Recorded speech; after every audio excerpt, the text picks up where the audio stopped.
اگر تم نجات دہندہ ہو تو اپنے آپ کو بچاؤ اور ہمیں بھی بچاؤ. یہ کون کہہ رہا ہے؟ یہ ساتھ والے چور کہہ رہے ہیں.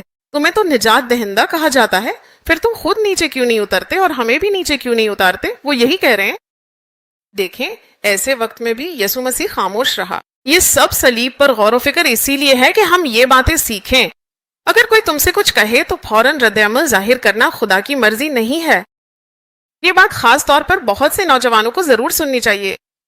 جب بڑے ڈانٹتے ہیں تو غصہ فوراً آ جاتا ہے اور نوجوان بڑے لوگوں کو کچھ نہ کچھ کہہ دیتے ہیں.